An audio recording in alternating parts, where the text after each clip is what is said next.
You think sex brings closeness. You move toward it when you want to feel connected, grounded, anchored to someone. For you, it's the moment distance disappears, where bodies close the gap, emotions can't. And that belief feels natural, obvious, even. But here's the inversion most men never consider. For her, sex doesn't pull her closer. It takes something off her, something heavy, something she's been carrying long before you touched her. When she moves through sex, she isn't trying to bond.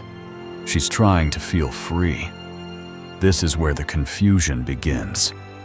You walk away feeling more attached, more present, more with her.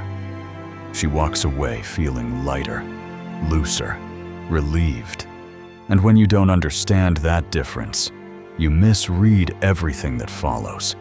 You interpret her quiet as distance, her need for space as disinterest, her calm as cooling off. But what's really happening is a release. Sex removed pressure from her system. It didn't attach her to yours. Men rarely hear this because it cuts against instinct. You think intensity equals connection. You assume shared nakedness means shared direction. But for her, the experience often functions like an exhale, a temporary escape from control, self-monitoring, expectation. She doesn't lean in afterward because leaning in feels like being recaptured by the very weight she just set down. And this is the dangerous misunderstanding at the core of so many broken dynamics. You feel connected while she feels finished. Not finished with you, but finished with the need to hold herself together. Confusing those two experiences is why men keep reaching for closeness at the exact moment she's seeking freedom. And once you see that contrast clearly, curiosity replaces confusion. Because if sex means different things to each of you, then everything you thought it guaranteed suddenly comes into question. For men, sex has always been a movement toward closeness, not because you were taught to think that way, but because your nervous system is wired for it. Sex functions as bonding, as confirmation, as emotional anchoring. It's the moment tension resolves and something settles in sumwa. Before sex, there's distance. After sex, there's calm. That calm creates attachment. And attachment feels like connection. Male arousal seeks union. It wants to merge, to close the gap between separation and togetherness. This is why desire for you often increases when emotional distance appears. You don't move toward sex to escape, you move toward it to attach. Sex reassures you that you're chosen, wanted, aligned. It stabilizes uncertainty. It turns ambiguity into something solid. In that sense, sex becomes proof. Proof that the connection is real. Proof that you matter. Proof that you're not alone inside the experience. Release plays a central role here. Once release happens, your system downshifts. Aggression softens. Anxiety quiets. The mind stops scanning for threat or loss. This is why men often feel closer after sex than before it. The body has discharged tension, and what remains is a sense of unity. You feel more affectionate, more open, more present. The bond strengthens because your system is no longer braced. Attachment feels safe. This is also why men instinctively seek proximity afterward. Touch, cuddling, conversation, reassurance. Not because you're trying to trap her, but because your body is now in a state that wants to maintain closeness. Sex didn't free you, it anchored you. It brought you home emotionally, so you assume it did the same for her. And this is where the misalignment quietly forms. You believe sex creates closeness because it does for you. You feel the distance close, the bond tighten, the connection deepen. So you move forward from that point, expecting continuity, expecting attachment to grow, expecting the same directional pull on her side. This is why the key line matters so much, because it explains your instinct without condemning it for men. Sex closes distance. It's not manipulation. It's not neediness. It's biology meeting emotion. The problem isn't that this model is wrong. The problem is assuming it's universal. Because when you use sex to move closer, and she uses sex to feel lighter, you're walking in opposite directions without realizing it. Each convinced the experience meant the same thing. For women, sex is not a movement toward attachment. It's a movement away from weight, away from control, away from the constant self-monitoring that defines so much of her waking life. This is the female model of sex most men never consider, because it doesn't mirror their own. Where you seek closeness, she seeks release. Where you want to bind, she wants to shed. Sex, for her, is not about adding something. It's about taking something off. Sex functions as a release of control. Control over how she's perceived. Control over her reactions. Control over her identity as someone who must be composed, careful, measured. In everyday life, she is constantly regulating herself, her tone, her boundaries, her appearance, her responses. That regulation is exhausting. When sex works for her, it's because that regulation finally drops. Not partially, completely. And that drop doesn't feel like closeness. It feels like relief. This is why sex is often about shedding identity. In that state, she isn't someone's daughter, partner, professional, or object of expectation. She isn't managing impressions. She isn't performing a role. She becomes less defined, less contained, less someone. That dissolution is what feels intoxicating. It's not about being seen. It's about being unburdened. And the moment that shedding is complete, the experience has done its job. Female arousal seeks the disappearance of restraint, not connection, not confirmation, disappearance. The quieter her internal narrator becomes, the deeper the experience goes.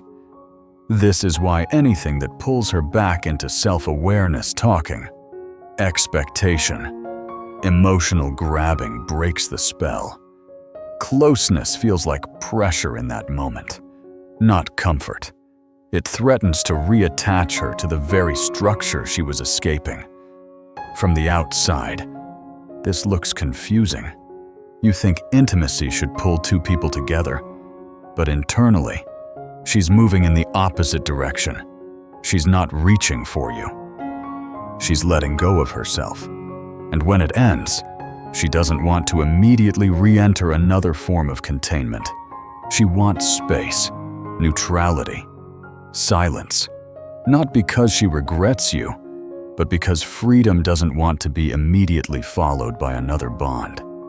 This is the insight that reframes everything if you're willing to accept it without ego.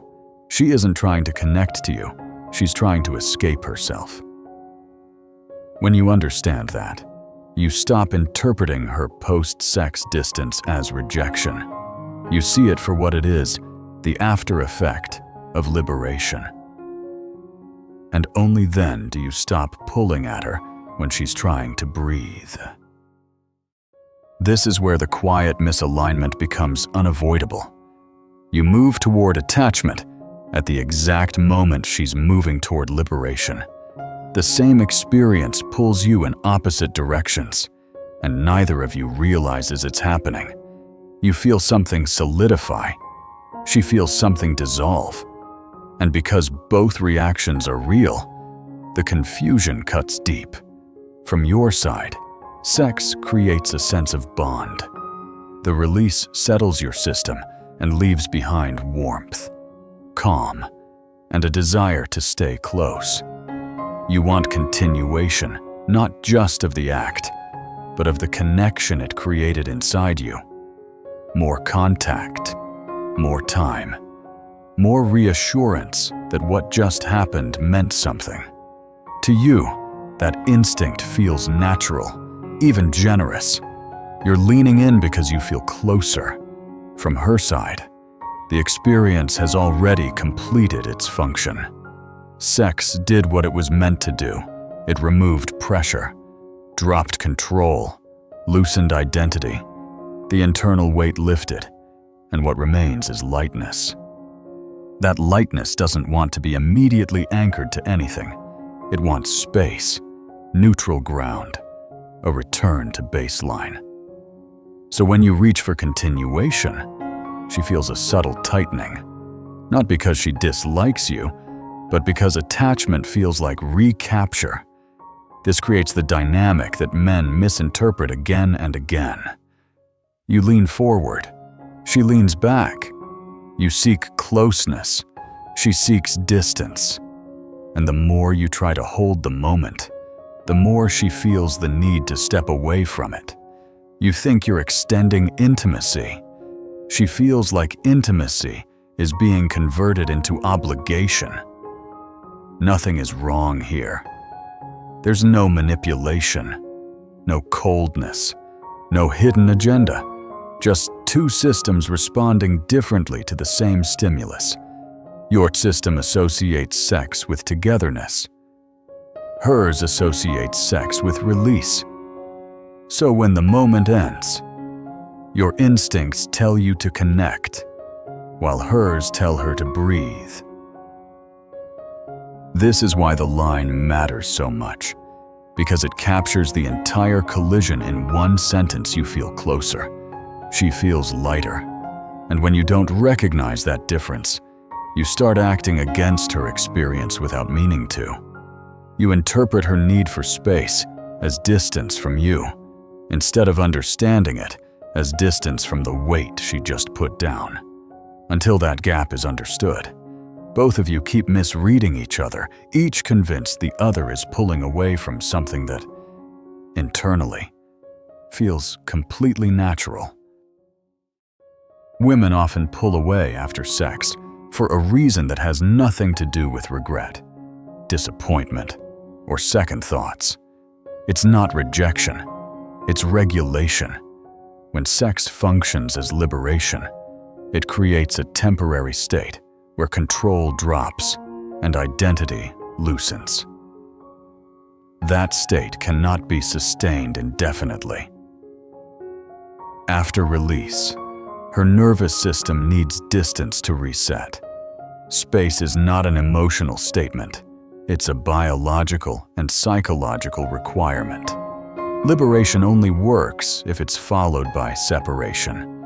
Think of it this way: while sex removes pressure, immediate closeness threatens to put that pressure right back on. Reattachment feels like recapture, not because closeness is bad, but because timing matters.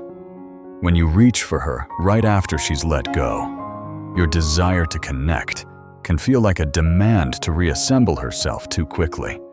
Her system hasn't finished settling yet. So it pulls away not from you, but from the intensity it just exited. This is where men misinterpret everything. You feel her distance and assume something went wrong. You scan for signs of regret. You wonder if she enjoyed it, if you did enough, if she's losing interest. But what you're seeing is a nervous system resetting itself. She's recalibrating after a moment of freedom. The quiet, the neutrality, the reduced engagement. It's her returning to baseline. not closing a door. Withdrawal does not mean she didn't want you. Withdrawal does not mean she changed her mind. Withdrawal means the experience worked. The release happened. The weight came off. And now the system needs time to integrate without being pulled into another role, another expectation, another emotional task. When you mistake that process for rejection, you add pressure at the worst possible moment. This is why chasing closeness right after sex often produces the opposite effect. You think you're nurturing connection. She feels like the space she needs to breathe is being invaded. The more you insist on reassurance, the more her system tightens. Not because she's cold, but because regulation is being interrupted. The reframe matters here because it dissolves so much unnecessary pain. Withdrawal is not regret. Withdrawal is a nervous system reset. She isn't leaving you, she's returning to herself. And the men who understand this stop taking distance personally. They don't rush to fill the space. They don't demand meaning where there is none. They allow the reset to complete. And paradoxically, that allowance does more to preserve desire than any attempt to hold it ever could. Men turn sex into a cage without ever intending to. It happens the moment instinct takes over and awareness drops. Right after liberation, you move toward emotional closeness. You hold her tighter. You stay longer. You look for contact, reassurance, continuity.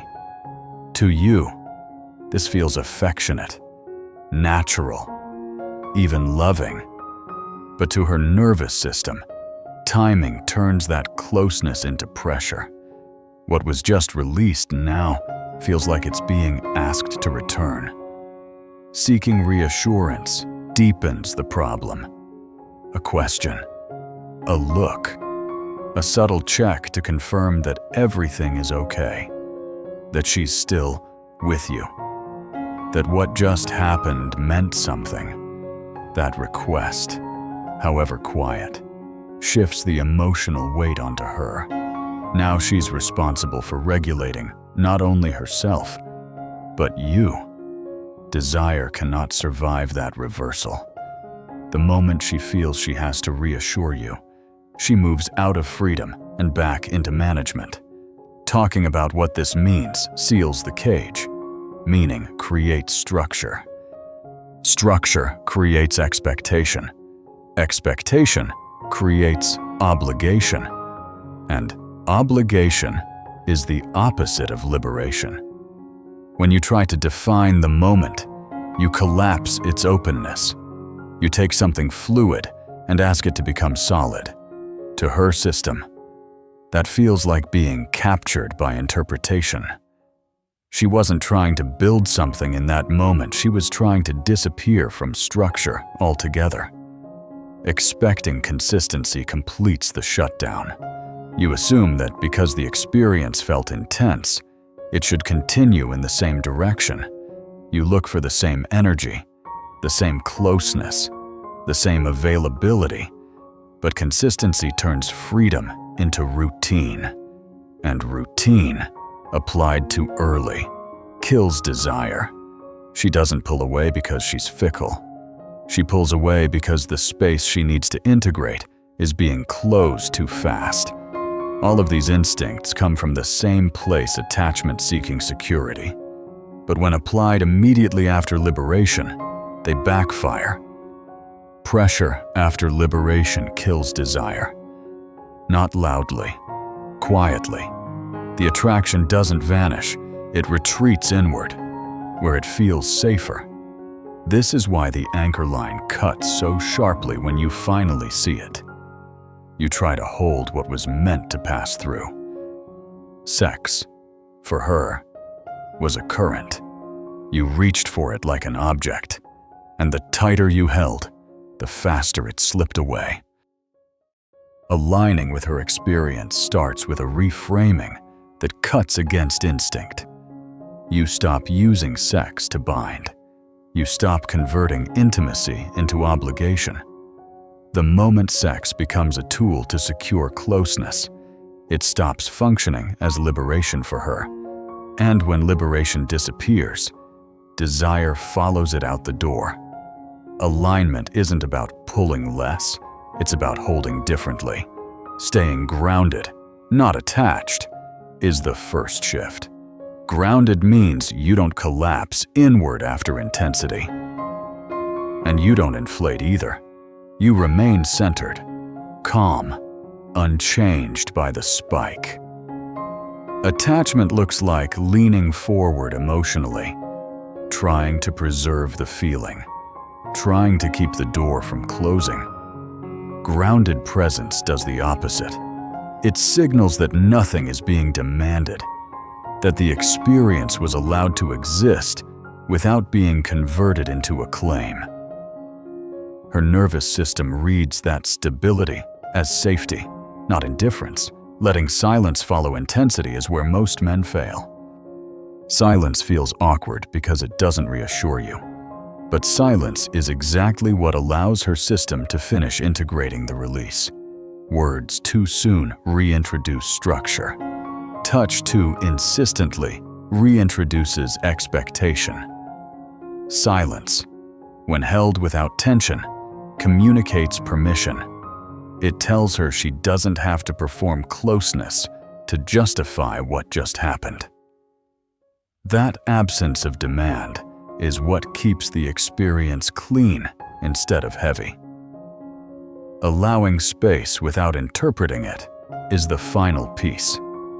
Space is not a message, it's a process. The moment you assign meaning to her distance, you reinsert pressure. You start monitoring, you start adjusting, and she feels that shift immediately. Space needs neutrality to work. When you don't react to it, don't punish it. Don't chase it. You allow her system to return on its own terms. And when desire returns voluntarily, it comes back cleaner, sharper, less defensive. This is why the line matters so much, and why it feels counterintuitive. When you first hear it, the man who doesn't grab becomes the man she returns to. Not because he withholds, but because he doesn't turn freedom into a transaction. He doesn't confuse intimacy with ownership. He understands that for her, the experience needs to breathe before it can repeat itself. When you align this way, sex stops being a moment you try to hold on to. It becomes something that naturally cycles back. And that's the difference between a connection that fades and one that keeps finding its way back without being chased. The final truth about sexual polarity is uncomfortable because it forces you to abandon the fantasy that sex means the same thing to both of you. It doesn't. Men move toward sex to feel closer. Women move through sex to feel freer. And polarity lives or dies in how well that difference is respected. The moment you try to turn her experience into yours, desire begins to erode. For you, closeness after sex feels like completion. It confirms connection. It reassures you that the experience anchored something real. For her, freedom during sex is the entire point. It's the temporary disappearance of restraint, identity, and internal pressure. When that freedom is followed immediately by emotional weight, interpretation, or expectation, the experience retroactively loses its purity. What felt expansive starts to feel contained. And containment is where polarity collapses. This is why so many men unknowingly sabotage desire while believing they're doing everything right. You seek closeness at the exact moment her system needs openness. You want to gather what she just released, That movement, subtle as it may be, reverses the direction of the experience. Instead of flow, she feels friction. Instead of freedom, she feels gravity pulling her back into structure. Desire doesn't disappear because she didn't enjoy it. It disappears because the conditions that allowed it to exist were closed too fast. Sexual polarity depends on tension between attachment and autonomy. You provide the grounded center. She experiences the release. When those roles are respected, the dynamic stays alive. When they're confused, attraction turns into obligation. And obligation is fatal to desire. Not immediately, but steadily. Each time freedom is followed by pressure, her system learns to protect itself earlier, to hold back, to regulate sooner, until the intensity you once felt becomes unreachable. This is why repetition doesn't come from effort. It comes from preservation.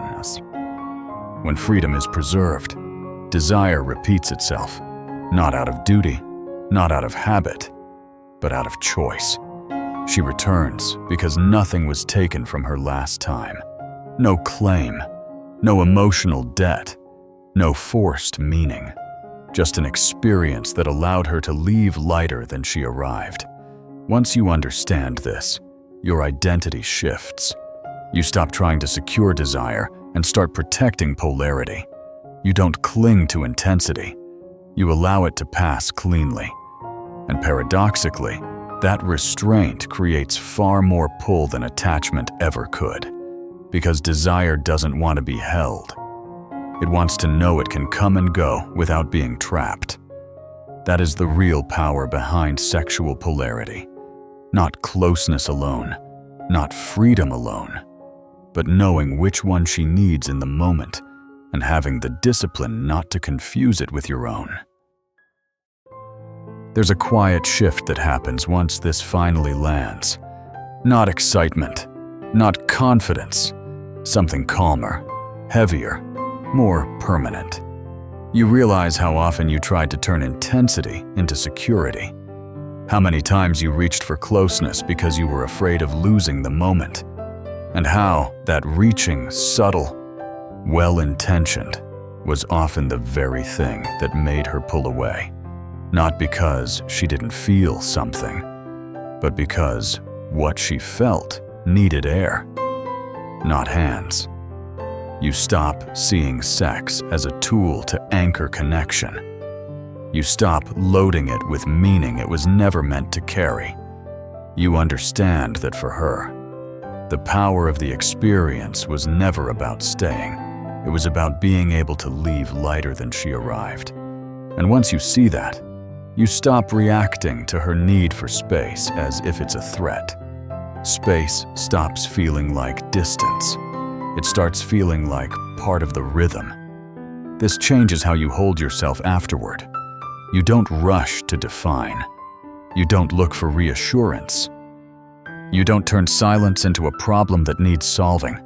You stay grounded where most men become grabby. And that groundedness does something unexpected. It preserves what just happened instead of contaminating it. It allows the memory to remain clean, unclaimed, unpressured. Over time, this is what reshapes how she experiences you.